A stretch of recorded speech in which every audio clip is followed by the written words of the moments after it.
अस्सलाम वालेकुम, मैं हूं तारिक मसूद अलियानी और मैं हूं अनविशा सलीम। हेडलाइंस आपने जानी। बुलेटिन का बाकायदा आगाज करते हुए सबसे पहले आपको बताएं, इस्लामाबाद के सेक्टर G72 में गैस लीकेज का अंधोनाक वाकया पेश आया। खुशियों भरा घर मातम कदा बन गया। अफसोसनाक हादसे में 8 अफराद जान की बाजी हार गए, जिनमें दूल्हा और दुल्हन और उनकी वालिदा शामिल हैं।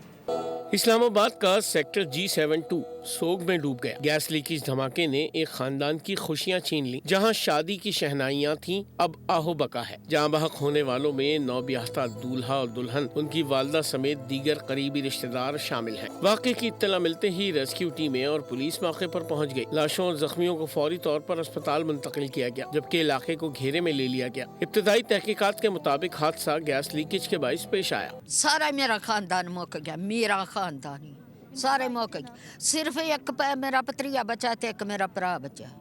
8 जी मार गए ने मेरा खानदान ही पूरा मार गया। वलीमे वाला घर एक अफसोसनाक हादसे के बाद मातम कदा बन चुका है। कैमरामैन अजीज अमीर के साथ मलिक सईद आवान, बोल न्यूज। सुबह 7:25 पर धमाका हुआ। हादसे में 8 अफराद जाँ बहक हो गए, जबकि 12 भी जख्मी हुए। चेयरमैन CDA मोहम्मद अली रंधावा ने G72 धमाके की तफसीलात बता दी। मीडिया से बातचीत में कहा, गैस लीकेज से धमाका हुआ। उन्होंने अवाम से अपील की है कि रात के वक्त गैस का बिल्कुल इस्तेमाल न करें।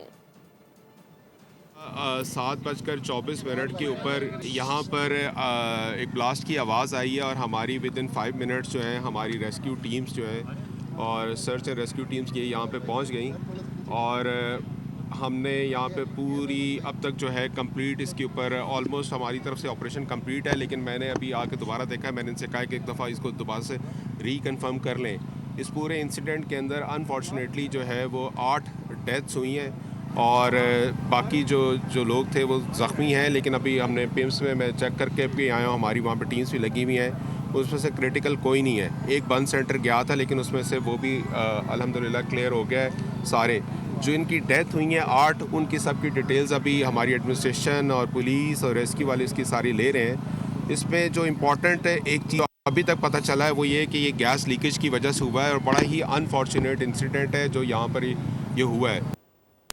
इस्लामाबाद में शादी वाले घर में सफ़े मातम बिछ गई। दूल्हा दुल्हन जाँ बहक होने के बाद कोहराम बरपा हो गया। बोल के नुमाइंदे सईद आबान दूल्हे के वालिद के साथ मौजूद हैं। मजीद उनसे जानते हैं।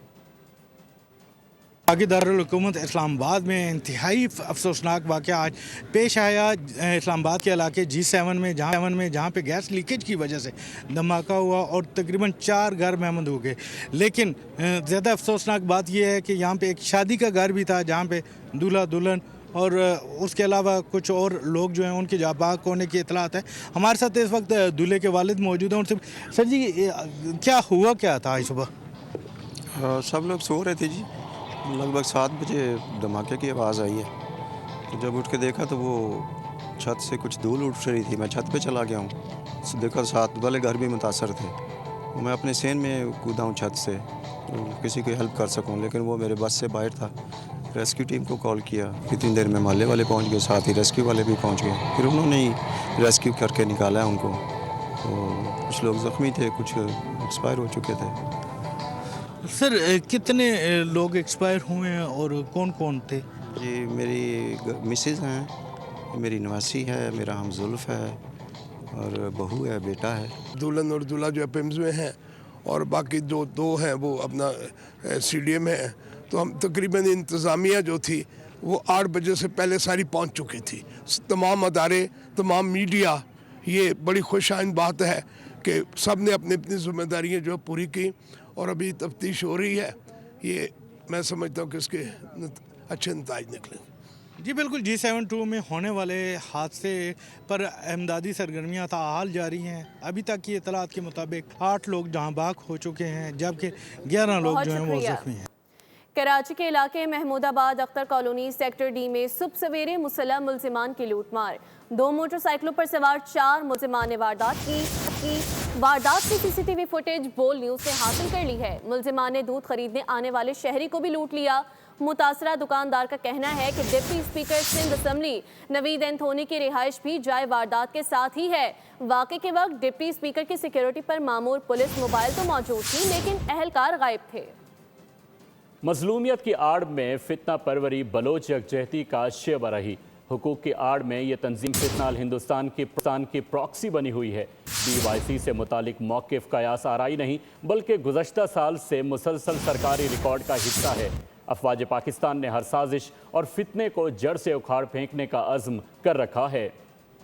बलोच यकजहती कमेटी की हकीकत बेनकाब हो गई। DGISPR की न्यूज़ कॉन्फ्रेंस ने प्रोपेगेंडे का पर्दा चाक किया। 23 मई 2025 को वाजे किया कि बलोच यकजहती कमेटी दहशतगर्द नेटवर्क्स की प्रॉक्सी और सहूलतकार के तौर पर काम कर रही है। BYC की मारंग बलोच की अनमस्क करें उनका मस्क शुदा ईवल शक्ल जो कि इनके ह्यूमन राइट्स की बात करते हैं। दहशतगर्द की ना इसका कोई इंसानियत से ताल्लुक है, ना मजहब से ताल्लुक है, ना उसका ह्यूमन राइट्स से कोई ताल्लुक। वो जो तस्वीर मिसिंग पर्सन की लेके फिरते हैं, जब ये दहशतगर्द मारे जाते हैं तो हम उनके DNA कराते हैं, शनाख्त कराते हैं। उनमें से आधे तो जो उन मिसिंग पर्सन की लिस्ट में जिनको लेके फिरते। जबरी गुमशुदगियों के बयानिए को मुनज़्ज़म हथियार के तौर पर इस्तेमाल किया जा रहा है। महरंग बलोच की क़यादत में हलाक दहशतगर्दों की लाशें जबरदस्ती तहवील में लेने की कोशिश की। दहशतगर्दों की हलाकतों को फौरी तौर पर लापता अफराद के बयानिए में शामिल करके हक़ाइक़, शनाख्त और वाबस्तगी सामने आने से पहले ही मुतासरा होने का तासुर कायम किया जाता है। गुज़िश्ता दिनों तुर्बत में साजिद अहमद और दीगर सहूलतकार गिरफ्तार किए गए जो BYC से करीबी ताल्लुक रखते हैं और दहशतगर्द कार्रवाइयों में नौजवानों की भर्ती और सहूलतकारी में मुलव्विस थे।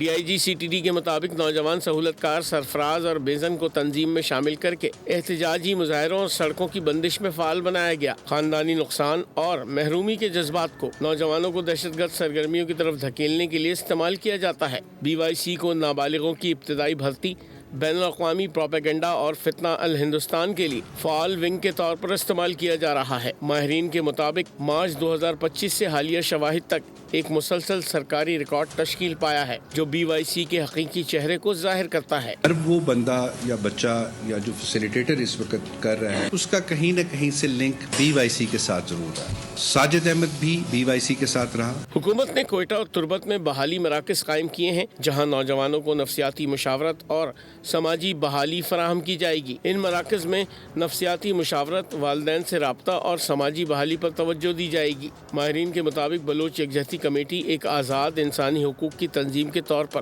काम करने के बजाय फितना अल हिंदुस्तान का सॉफ्ट फेस, भर्ती का जरिया, बयानियाती ढाल और बैनुल-अक़वामी राब्ताकारी का मुतहरिक विंग बन चुकी है। पेशावर में 9 मई वाक़यात की वीडियोस की तस्दीक का मरहला मुकम्मल हो गया। पंजाब फॉरेंसिक साइंस लेबॉर्ट्री ने वीडियोस की रिपोर्ट तैयार कर ली। रिपोर्ट के मुताबिक वज़ीर आला सुहेल आफरीदी, कामरान बंगश, तैमूर झगड़ा और इरफान सलीम की मौजूदगी की तस्दीक हो गई है। पंजाब फॉरेंसिक लेबॉर्ट्री के मुताबिक पेशावर पुलिस की दरख्वास्त पर वीडियोस और ऑडियोस का तज्जिया किया गया। थाना शिरकी की भिजवाई गई USB में मौजूद वीडियोस का तज्जिया किया गया। मुतादिद वीडियोस में किसी किस्म की एडिटिंग के शवाहिद नहीं मिले। चंद वीडियोस में लोगों और टेक्स्ट के इजाफे की निशानदही की गई।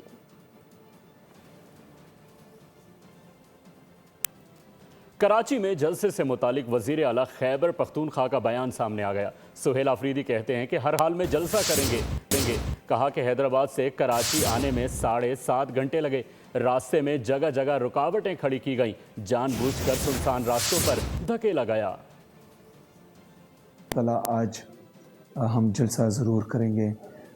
सारी रात 12 बजे से लेकर अभी 7:15 बजे तक 7.5 घंटे हमने हैदराबाद से कराची आने तक गुजारे हैं और रास्ते में इन्होंने जो है जगह जगह रुकावटें रखी थी और हम मजबूरन ऐसे रास्तों से आना पड़ा जहाँ पर ना इंसान था, ना दुकानें थी, ना जो है लोग थे, ना कोई और गाड़ियाँ थी और हमें जानबूझकर जो है ऐसी सुनसान सड़कों पर धकेला गया था।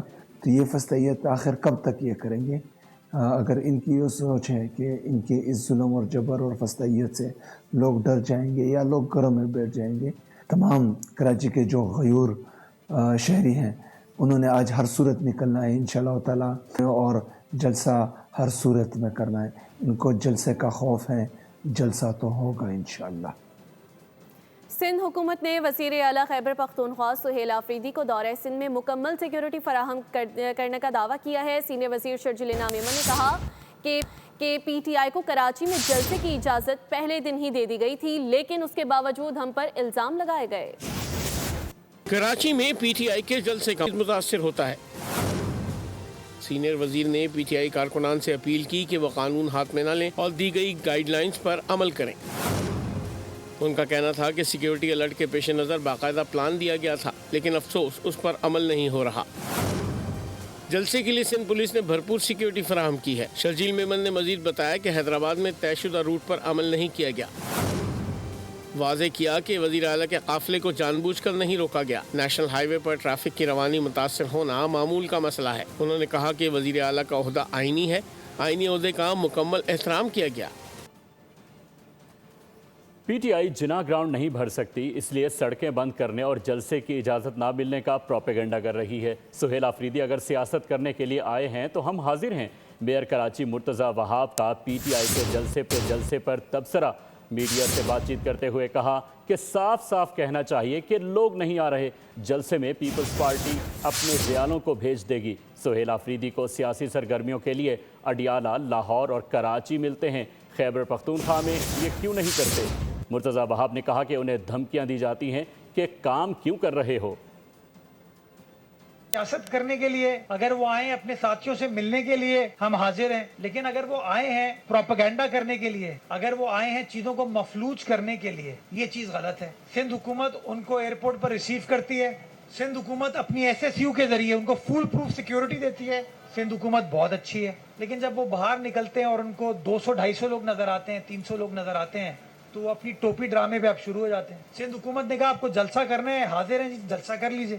اب وہ کہتے نہیں ہم سڑک پر جلسہ کریں گے، کیونکہ آپ سب کو پتہ ہے باغ جناح بھرنا آسان کام نہیں ہے۔ سڑک پر 200 لوگ کھڑا کر کے جو باقی لوگ متاثر ہوتے ہیں نا، جو کہ نارمل لوگ چل رہے ہیں گاڑی لے کے، رکشہ لے کے، بائک لے کے، اس کی تو آپ ڈرون فوٹیج زبردست بنا سکتے ہیں۔ ہاں یار، ہزاروں لوگوں کا مجمع تھا، ان میں 90% لوگ آپ کو گالیاں دے رہے ہیں کہ یار یہ روڈ بلاک کر دیا، جاؤ پشاور میں جا کے کرو۔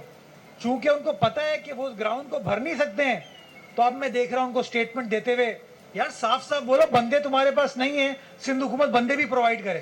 ہم اپنے جیالوں کو بولیں گے چلے جاؤ یار، آفریدی صاحب آئیں۔ پاکستان کے corporate regulator securities and exchange commission of Pakistan کے ڈیجیٹل اور انتظامی اصلاحات مثبت نتائج لا رہی ہے۔ رواں برس کمپنیز کے رجسٹریشن میں نمایاں اضافہ اور کاروباری شفافیت میں بہتری آئی ہے۔